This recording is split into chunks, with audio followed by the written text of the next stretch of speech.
When it comes to jewelry, there are a lot of things that affect the value of it. So if you have a ring and you're not really sure, is it worth something? Is it not worth something? How do I really know? In this video, I'm going to tell you one great way that's going to help you figure out if your jewelry is worth something or not. Hi, I'm Nicole. If this is the first time that you're coming across me, I go by Jewelry Nerd. I'm a GIA graduate gemologist, a jewelry appraiser, and I've been in the antique and estate jewelry market for the last over 20 years. When it comes to jewelry, there's a lot to learn, and one of the things that you really need to understand when it comes to jewelry is what your stone actually is. If you have a gemstone or a diamond in a piece of jewelry, you really need to know what that gemstone is. That's what this video is going to cover. Stick with me right through the end of this video and I'll tell you how it all applies. This ring demonstrates what I mean really well. As you can see from this ring, that center stone looks purple, and it's definitely purple in this light. In fact, this is incandescent light, which is the light that most people have in their houses.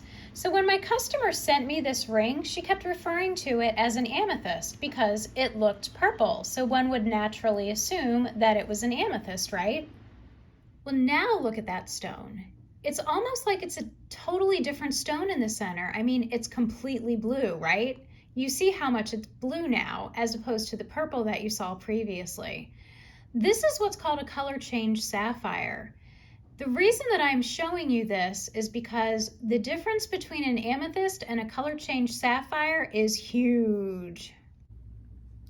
Now, if you only saw this ring when it was purple and you assumed that it was an amethyst, the difference in value between an amethyst and a color change sapphire is really big.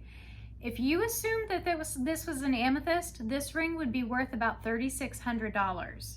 But because this is a color change sapphire is worth way more money. It makes this ring over $18,000.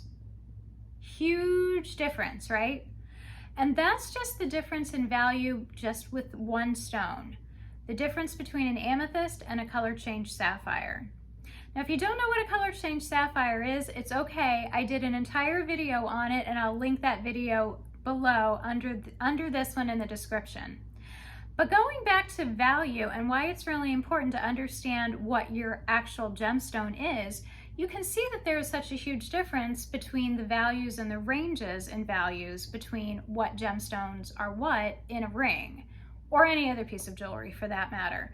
So if you, for instance, inherit a bunch of pieces and you need to equally divide those pieces between a lot of different family members, one family member is going to make out like a bandit and another one, not so much. Not that I'm going to laugh at $3,600. I mean, if somebody gave me $3,600, I'm not going to throw it out, right? I mean, neither are you. But if you're trying to be fair, how can you be fair when you give somebody $3,600 and somebody else $18,000? Do you see what I mean?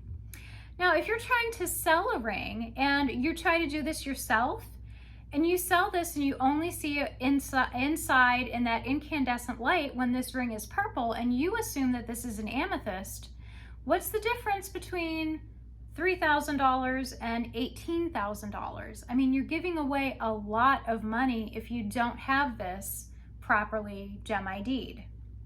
Now, I'm going to give you a little trick. You should probably have this appraised before you sell it, but let's say that you don't even want to have an appraisal. You can go to any gemologist and do what's called a gem ID, and they will actually just test the gemstone so that you can figure out if it's one stone versus another, an amethyst versus a color change sapphire, for instance. And that's not going to cost as much as an appraisal. But you need a gemologist to do it. You can't just walk into most jewelry stores because most people who work in jewelry stores are not gemologists. Can you see why having a gem ID and actually knowing what your gemstone is going to be the difference between a little bit of money and a whole lot of money? So as you go forward and as you're trying to figure out the value of your rings, go to any gemologist, and have them do what's called a gem ID. And that way you'll actually know if you're looking at a little bit of money or if you're looking at a home run. And we all want a home run, right? So until next time, please hit that subscribe button and like this video. If you learned something, please let me know in the comments that you liked this or you learned something. And if this is going to change your perception of how you value jewelry in the future, I would love to know that, so put that in the comments too. So until next time, I am Nicole. You know me as Jewelry Nerd, and I will see you soon. Bye.